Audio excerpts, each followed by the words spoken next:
1 la temperatura en la ciudad de Paraná. El Departamento Ejecutivo ha presentado en el Consejo Deliberante, lo hizo el viernes de la semana pasada, el proyecto de presupuesto para el año que viene, también la ordenanza tributaria. Se asegura que no hay, que no está previsto nuevos endeudamientos, y la jefa, la presidenta municipal, dijo que se trata de una herramienta central para planificar el año próximo, con una previsión y una mirada puesta en el crecimiento ordenado de la ciudad. El contador Alexis Bilbao es secretario de Hacienda y Producción de la Municipalidad de Paraná. Buenas tardes, contador, ¿cómo le va? Buenas tardes, ¿cómo están ustedes? Saludos para todos los oyentes. Muy bien, recién hablábamos de la inflación, ¿no? ¿Cómo se mira la inflación al momento de pensar el presupuesto para el año que sigue?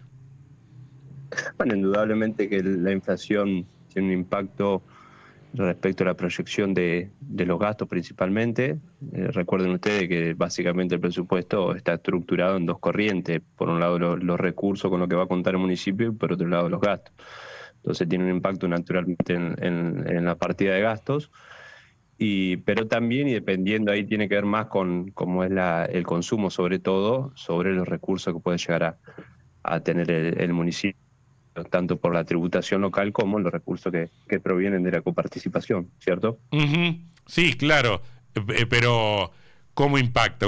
¿Es una traslación automática? ¿Menos inflación, más No, consumo? no, definitivamente digamos, la inflación, si tenés más inflación, no Hay se más traslada en mayores recaudación. recursos. Mm, No, claro, no se traslada necesariamente mayor recurso, digo, por la tributación misma, digamos, por lo que viene por ganancia o IVA, ingresos brutos, o la tributación local, la tasa comercial, sino tiene que ver también con el crecimiento económico y con el consumo, a eso me refería, ¿no? Hay que claro. ver toda esa variable. En nuestro caso, en el marco de la ley orgánica de municipios, todos los municipios de Entre Ríos tienen que presentar el presupuesto antes del 1 de noviembre. Y también, además de eso, en el caso del municipio de Paraná, que está adherido a la ley de responsabilidad fiscal, Claro.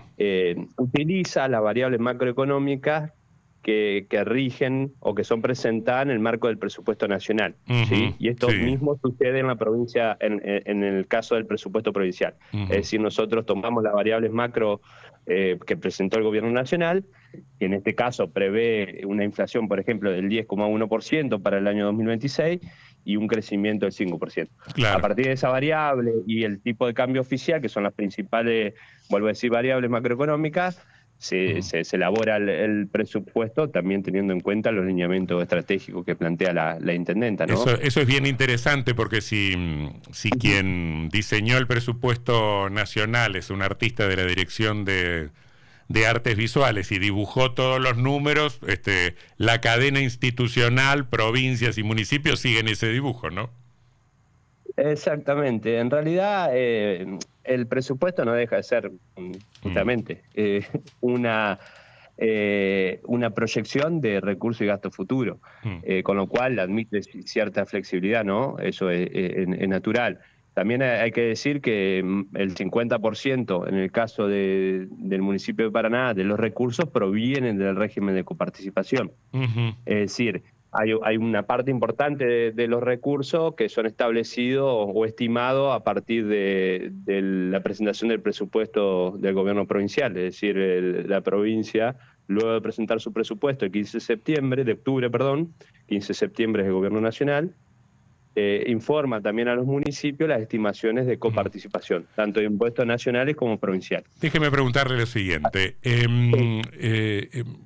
Se dice, es un presupuesto equilibrado, no necesitamos tomar Ujú, deuda, con esto nos alcanza ujú, para seguir prestando los mismos servicios y avanzar en la prestación de servicios de calidad. Yo lo que siempre me pregunto frente a esta clase de formulaciones en la ujú. provincia, también en el presupuesto provincial, es cómo hacen, porque la sensación general que tenemos es que hay un contexto de estancamiento, cuando no de recesión económica, que necesariamente impacta en la recaudación. ¿Cómo se hace para hacer además obras?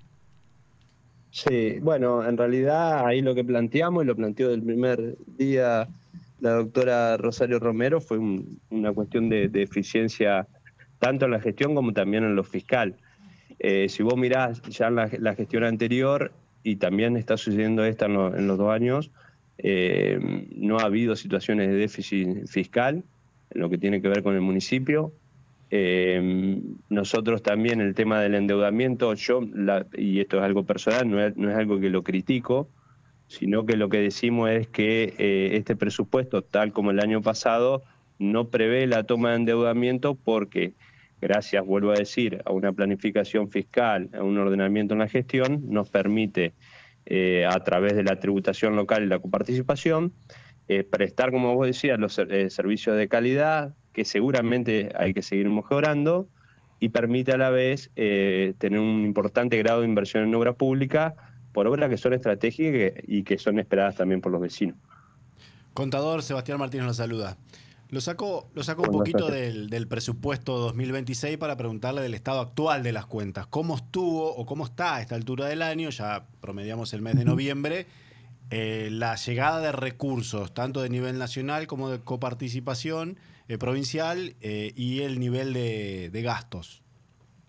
Bueno, en la misma medida, tanto los recursos que provienen de coparticipación y los de tributación local vienen cumpliendo un poco las metas que nos habíamos propuesto en el presupuesto 2025. Esas metas presupuestarias en realidad ya contemplaban una caída en términos reales, y bueno, ahora se viene comportando de esa manera, es decir, no hemos tenido mayores dificultades que las que ya previmos cuando hicimos justamente el presupuesto 2025, ¿cierto? O sea, pero hay menos ingresos, hay menos recursos de nación y de provincia hacia los municipios. En términos reales sí, y también no quiero dejar de mencionar que a partir del inicio del año 2024, los municipios en general en la provincia de Entre Ríos, del país, te diría, dejaron de contar con transferencias que representaban un porcentaje importante de los presupuestos en materia de obra pública o financiamiento de obra pública, financiamiento de transporte, de programas sociales. Eso en algunos presupuestos representaba el 10 o el 11% de los recursos, y eso naturalmente, como ya sabemos todos, eso se dejó de financiar. Por lo tanto, hoy en el caso de Paraná, todas las obras estratégicas las está financiando con recursos propios, ¿no? Sin caer en el déficit. ¿Sigue habiendo un presupuesto equilibrado actualmente? Sí, el concepto de equilibrio siempre es bueno aclararlo, porque cuando uno habla de la presentación de un presupuesto, por definición el presupuesto tiene que estar equilibrado. Es decir, la totalidad de los recursos tiene que ser igual a la totalidad de gasto.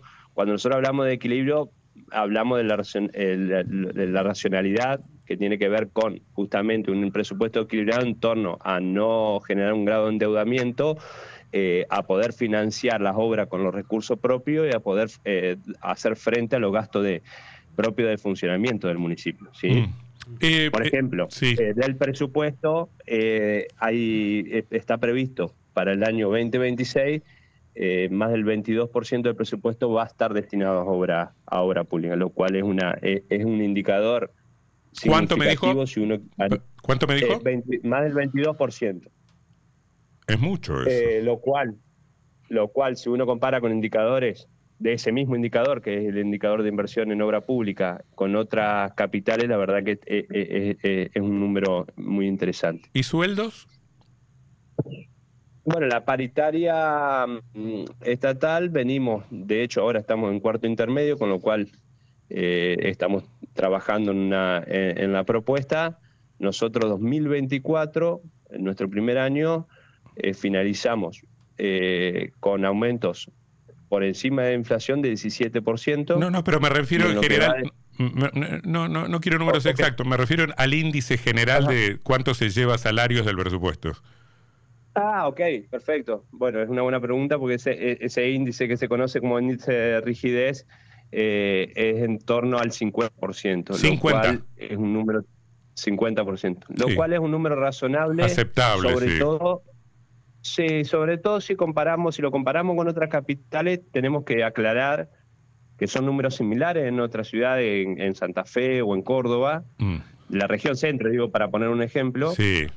Y en realidad muchos de esos esos dos municipios, por ejemplo, tienen tercerizado una cantidad de servicios, con lo cual no impacta en esa partida, ¿no? Y es claro Por lo cual, que en ese sentido también es razonable. Y es claro que los presupuestos municipales en ese sentido son mucho más flexibles o menos rígidos que los presupuestos provinciales, ¿no? En la provincia salarios y jubilaciones se comen mucho más que eso, ¿no? Sí, no, no tengo el porcentaje de la provincia, pero sí claramente está la cuestión de salud, educación, claro, y seguridad, ahora, naturalmente. Le pregunto porque veo también que en la ordenanza tributaria aparece la eliminación de algunas tasas, ¿no? Derecho de espectáculo público, derecho de publicidad, derecho de ocupación de la vía pública para establecimientos gastronómicos y comercio general. Bueno, claro, aparentemente acá veo readecuándolo con la tasa por inspección de redes. Yo le estaba por preguntar qué impacto fiscal tiene la eliminación de estas tasas y si se cubre con algún nuevo tributo o no tributo, con alguna nueva tasa. No, en realidad lo que se planteó es un poco una respuesta a la propuesta que vuelvo a decir, planteaba la doctora Romero, la intendenta, desde el inicio de la gestión, que era esta idea de simplificar y facilitar al vecino. Entonces, con esa mirada, nosotros iniciamos este proceso con la propuesta de una modificación de la ordenanza tributaria vinculada justamente a la simplificación tributaria. Es decir, bajar la carga fiscal del contribuyente más allá del costo, de lo numérico, de lo monetario, también de lo que se conoce como el costo de cumplimiento, es decir, el tiempo, el papelerío, la burocracia. Tiene que ver con eso también. Pero entonces, si yo sumara, perdóneme, pero si yo me tomara el trabajo, cosa que no voy a hacer, quédese tranquilo, de sumar el impacto de la tasa por derecho de espectáculos públicos, la tasa por derecho de publicidad, la tasa por derecho de ocupación de la vía pública para comercios en general, estaríamos hablando de un impacto, y los elimino todas, estaríamos hablando de un impacto en la recaudación de ¿cuánto? Imagino que mínimo, ¿no? No, el impacto de esas tasas que estás mencionando es bajo, es cierto. El que sí tiene un impacto mayor, que no sé si la mencionaste ahí, si querés la repasamos, a ver, es la tasa de alumbrado. Ajá. Esa sí tiene un impacto anual de más de 2.000 millones de pesos. Sí. Esa la bajan de 18, bueno, de 18 a 13 y a 12, más o menos. Sí, la tasa de alumbrado, la propuesta, obviamente, esto se debate en el Consejo Deliberante, es la baja del 16 al residenciales al 13%, del 15% de comerciales al 12%, o sea, de una baja de 3 puntos en ambos casos. Con lo cual eso tiene un impacto importante, pero también es algo que nosotros lo veníamos planteando y que tiene una justificación muy clara. Pero perdón, eso es lo eso es lo que pagamos, eso es lo que pagamos en la factura de Nersa. Exactamente. O sea que en eso están en línea con el gobierno provincial, sería. En realidad nosotros lo planteamos desde el inicio de este año, producto de dos programas con el que estamos trabajando, que es el programa de 100% LED y la obra del parque fotovoltaico. Claro. El avance en materia de esos dos programas nos permiten pensar en un alivio respecto a la tasa de alumbrado, ¿sí? Por lo que produce el ahorro en materia energética, tanto del programa 100% LED como la puesta en funcionamiento ya para antes de mitad del año que viene del parque fotovoltaico. Porque yo pensé que el parque fotovoltaico su puesta en marcha insumía un tiempo mayor, o sea que a mediados del año que viene eso puede estar funcionando. Si todo sale bien, para mediados del año que viene ya vamos a estar funcionando y generando energía limpia. Repasamos entonces, si eso funcionara y se cumplieran con los objetivos del 100% LED, la baja de esta tasa o la disminución no tendría impacto fiscal. Es más o menos así el esquema. Claro. Ese es un poco el esquema, exactamente. Recordemos, digamos, de esa manera Sí, perdón. No, quería recordar, usted lo sabe bien, contador, que muchos municipios dicen esas tasas que se cobran mediante NERSA, los municipios un poco compensan el consumo que tienen por alumbrado público en cada una de las ciudades. Sin duda, sin duda. La tasa justamente de alumbrado, todas las tasas que cobran los municipios tienen una efectiva contraprestación. En el caso de la tasa de alumbrado, es naturalmente el alumbrado público, ¿no? El alumbrado de las calles. Y eso retribuye no solo el consumo de energía, sino todo el material y mano de obra necesario para que la lámpara esté funcionando, ¿cierto? Sí, algunos entienden porque hay una doble tributación también con la tasa del uso de espacios públicos que también cobran algunos municipios en las boletas de NERSA. Y justamente hoy se conoció una noticia de una cautelar que promueve el Estado provincial en relación a la Dirección Nacional de Defensa y Consumidor, que se presentaba en contra de NERSA y distintas cooperativas entrerrianas por el cobro de tasas, justamente que desde el gobierno nacional entienden que es ilegal en estas facturas. Algo que quizás con estas medidas que está tomando la Municipalidad de Paraná, tanto como otras ciudades, y bien marcaba Antonio recién, a pedido del gobierno provincial que intenta ir en este sentido, se van a ir suprimiendo con el correr de los meses y de los años. Sí, el tema de la cautelar es interesante, tiene que ver con una cuestión mucho más de derecho administrativo y jurídica, que no es tanto mi terreno, pero sí decirte que hay en el caso de la factura de NERSA hay una ley provincial, ¿sí? Que entendíamos no es inferior justamente a una resolución a nivel nacional, ¿sí? Por la autonomía provincial y municipal, donde facultaba la posibilidad de que en la factura estén incorporadas estos tributos que están vinculados específicamente a la energía, ¿sí? No es lo mismo incorporar en el tributo, en la factura, tributos que no están vinculados a la energía, como en el caso de esto que sí lo son, ¿sí? Claro. Pero bueno, más allá de la tasa de alumbrado, te quería comentar, en el caso de los otros tributos, tienen que ver también con una mirada, como te decía, de bajar el costo de cumplimiento y también, de alguna manera, promover el desarrollo de determinados sectores, ¿sí? Es decir, espectáculo público, naturalmente vinculado con lo cultural, también con lo turístico, el tema del derecho a publicidad, que le impacta al sector comercial en general. La ocupación de vía pública también es un elemento que, sobre todo a lo gastronómico, es un elemento también de alivio. Son paliativos también, más allá de lo que te decía hoy de simplificar el esquema o la estructura tributaria. Sí, ¿cierto? Mientras usted hablaba, contador, yo lo que pensaba es que en buena hora, ¿no? Las diferentes administraciones hacen estos gestos, ¿no?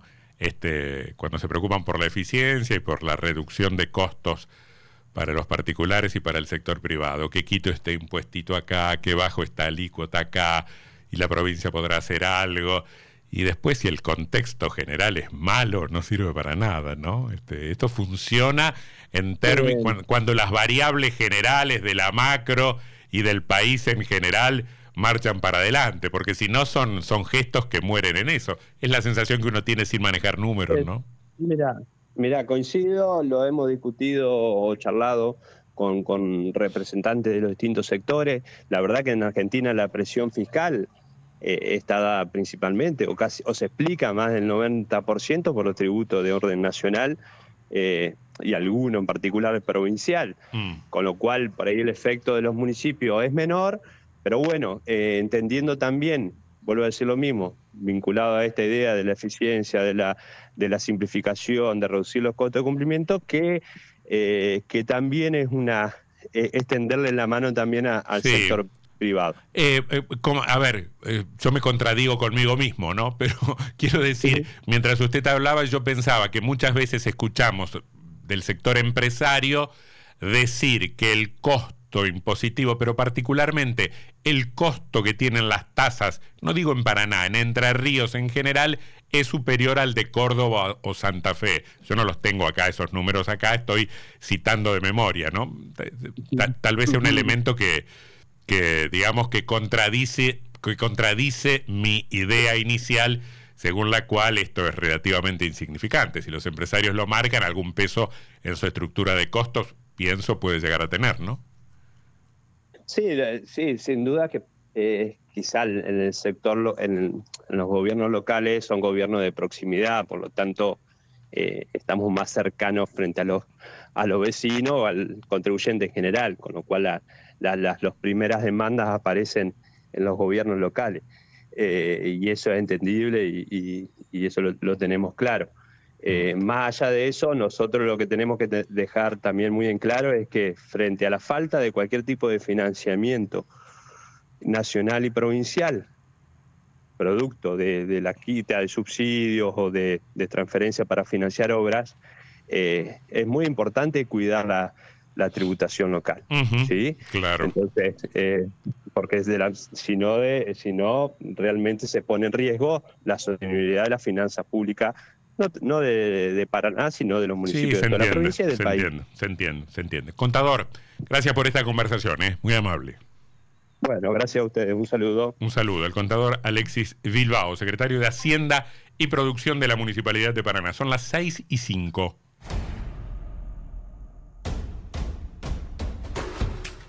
Un personaje, una tradición, un recorrido. Montiel, la biografía de un